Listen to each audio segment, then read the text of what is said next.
Specifically for back to school through the CDF program is part of a general program. There are other initiatives that we will announce in the coming days, which will see employment for persons who are presently unemployed, particularly in ensuring that in the independence period and so forth, that we have cleaning up programs going on. And we will also ensure that our schools, that the resources that they need to get back up very quickly, that those resources are upfront in the budget. And you will hear more about other programs, more targeted programs to ensure that those persons who are going to be doing PEP, for example, that they are particularly supported. Welcome back to my channel. Thank you for joining me on this video. Please remember to like, share, and subscribe. Thank you so much for the support. So at this time of the year, there's a pressure for iPads, laptops, all these devices for the kids to take to school, among other expenses, such as school fees, user fees, and all that. I was online, I won't call the name of the school, but the school did put out this bulletin saying that the parents can come and register their kids as long as they have the user fees. And I thought that the government said that if a parent does not have the money to pay for the fees or the user fees, the school cannot reject them. So I'm not sure what's going on there, right? We need some clarification on that. So in Jamaica, there's always this pressure for books. And when you look at even young kids, some kids have books like 15, 20 books that are needed for school. And the irony of the situation is you can buy these books, because this happened to me, where your parents buy these books and the year would end. March, April will come around and you don't get to use all of these books. But in North America, they don't even have a book list. 90% of the schools don't have a book list. Some private schools will have a book list. When the school ends around July, they would send out an email and you come and you choose the books. They are on loan. They would try to use the same books every year. Some years, of course, you have to get new books, right? There are some books, maybe one or two books, that the parent would have to purchase. But I would say 80% of the books are on loan. And once you finish with it, you take it back to the school. And of course, it serves the other grade, of course, coming up, right? It helps with all this expense, all of this money to go and purchase uniform, books, shoes, gym shoes, laptops, iPads, and all of this, right? It's very expensive to educate children. So the other thing that they do is the uniforms. The parents would bring the uniforms and they would swap out the uniforms. Like a parent in grade 3 would bring that uniform, and then another parent in grade 5, and so forth. You go there and you find the size of the uniform that would fit your child, and so forth. It's the kids that are leaving, say grade 6, they're leaving now. You get everybody donating those as you're leaving the school.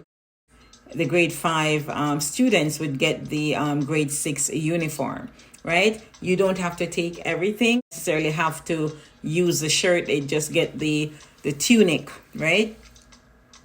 Or the skirt part of it, right? And the vest, because the vests are expensive as well. So you'd buy the shirts and then you'd take the vest, all right? And the vests, of course, they're in good condition. So those things, they alleviate a lot of the expense on the parents.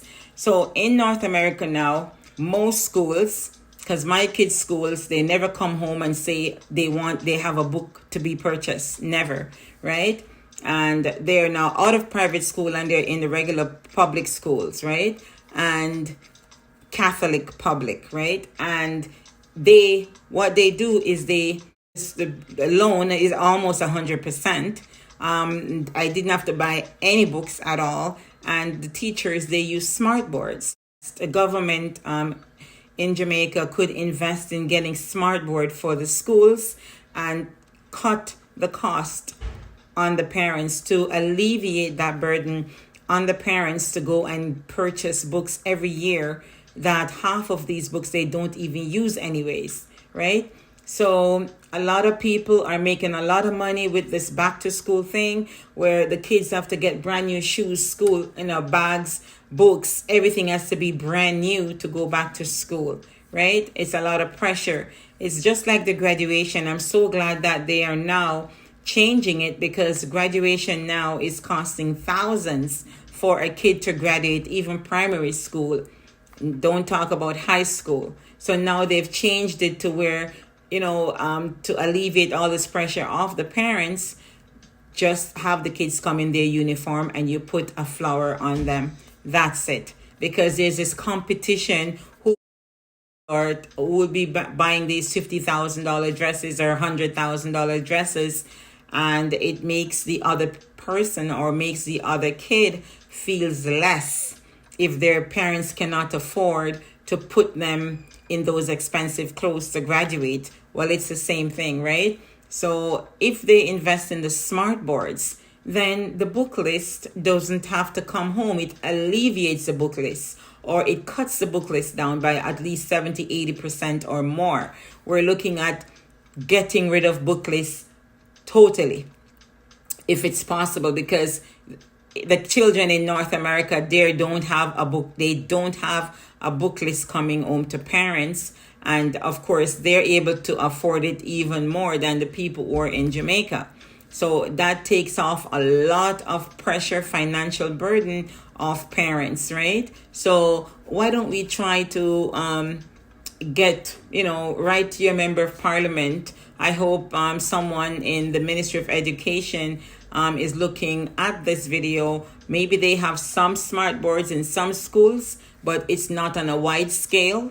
So we want more schools to have it, because you don't have to go out and buy these expensive books.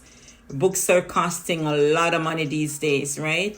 And the parents really don't have it like that. Many parents don't have it. We see what happened in the private institution where they have increased the fees so much that a lot of parents have to, be leaving, right? And going either to another school or going into the government schools, right? Where there's just a smaller fee or no fee, to be paid. So that's what I'm thinking. Alleviate the book list, take out some of these expenses, right? And see, like, if there's nothing wrong with the uniform, I don't see why it cannot be, ironed and go back to school in September. If there's nothing wrong with the uniform, it can be used again, right?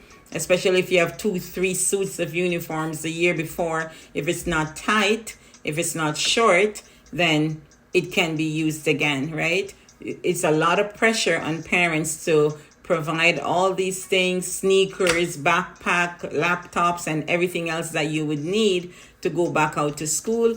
And remember, the expense doesn't end there, because they're sending home things for you to pay for, user fees, money for this, money for exams, money for all types of things, to extracurricular activities, right? First, the bus fares and the lunch on a daily basis. That can be draining. So let's look at getting the parents some help by alleviating this long book list. And the parents have to work with the teachers have to work with the parents, and of course the Ministry of Education has to be involved as well. So let's look at the benefits of using a smart board. So one of the most significant advantages of using a smart board is the interactivity they offer, right? Teachers can bring lessons to life by integrating videos, animations, and interactive exercises that engage students and make learning more dynamic. Smart boards allow for easy access to updated content, so teachers can instantly update lessons with the latest information, ensuring that students always have access to most current and accurate material. With the textbook, it takes a couple of years for them to reprint new information, and it's just not keeping up with the times, right? Because as soon as you buy a book, that book may be already out of touch with what's going on in the world. Smart boards, teachers can incorporate multimedia elements such as images, videos, audio clips, enhancing the learning experience and catering to various learning styles, right? So this reducing, when you invest in smart boards, it reduces the need for printed textbooks. Smartboard contributes to a more environmentally friendly classroom because you don't have all these books and papers. Papers are from trees, right? And trees have to be cut down to make the paper to print all these thousands and thousands of books, right? So this approach promotes sustainability and reduces paper waste. Another plus to the smart board, a reason to invest in smart boards. Another plus, another pro, the smart board also improves engagement. So smart boards can captivate students' attention by presenting content in a visually appealing manner. This improved engagement can lead to better retention and understanding the material. All right, so the initial costs, because we know these are not cheap, right? But over time, it's going to alleviate millions in costs for thousands of students. So the investment will be worthwhile, right?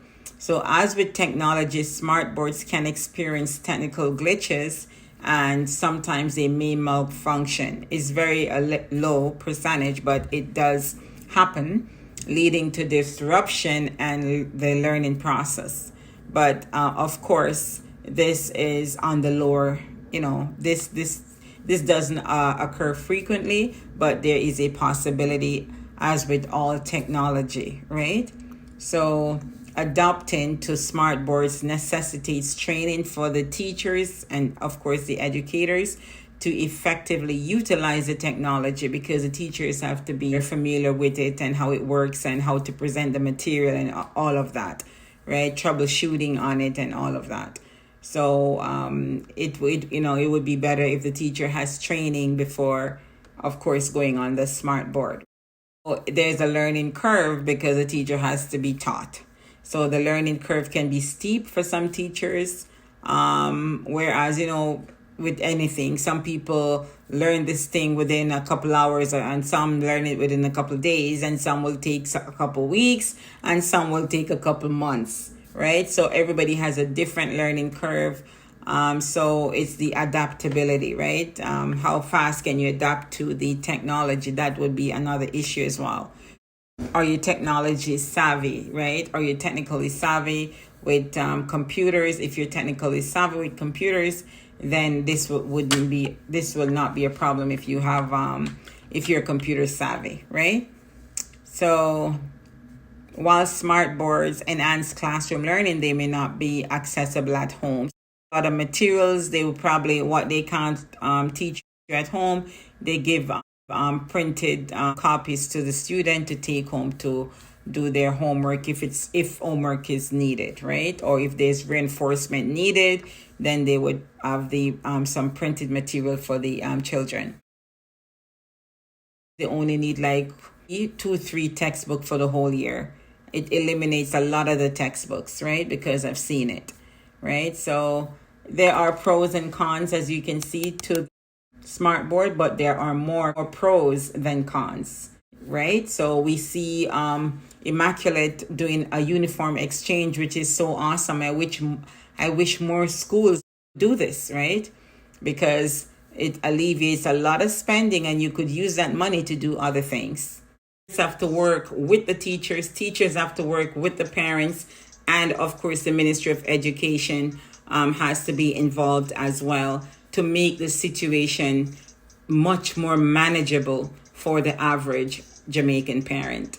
Thank you so much for joining me on this video. Please remember to like, share, and subscribe. Take care of yourself and others. Join me for the next video.